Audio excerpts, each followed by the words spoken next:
ইব্রাহিম আলাইহিস সালাম দোয়া করলেন। দোয়াই যখন করব, আমি প্রথমে দোয়া চেয়ে আল্লাহর কাছে পাইছিলাম জবিহুল্লাহ। বুঝতে পেরেছেন?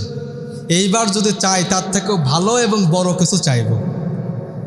এবার আল্লাহর কাছে হাত তুলে দোয়া চাইতেছে, আল্লাহ আপনি আমার এই পরিবারের ভিতরে, এই গোষ্ঠীর ভিতরে এমন একজনকে দান করেন, মুহাম্মাদুর রাসূলুল্লাহ সাল্লাল্লাহু আলাইহি সাল্লামকে দান করেন আপনি আমার পরিবারের ভিতরে, গোষ্ঠীর ভিতরে। সুবহানাল্লাহ। এই বলার সাথে সাথে দোয়ার মাঝখানে হযরত ইসমাঈল আলাইহিস সালাম আমিন কয়ে চিল্লায় উঠলেন। এবার আল্লাহ পাক রব্বুল আলামিন বলেন, আমার বন্ধু খলিলুল্লাহ আমার কাছে চাইছেন, আর সার্টিফিকেট হিসেবে আমার কাছে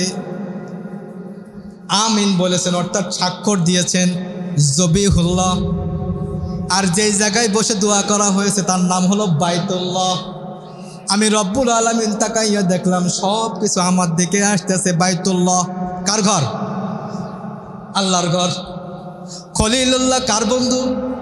আল্লাহর বন্ধু। জবিহুল্লাহ কার সন্তুষ্ট করে আল্লাহর কাছে জবিহুল্লাহ হয়েছে? আল্লাহকে সন্তুষ্ট করে। তিনজনই দেখি আমার পরে। আমি রব্বুল আলামিন খুশি, আমি তোমাদের পরে দিয়ে দিলাম মুহাম্মাদুর রাসূলুল্লাহ।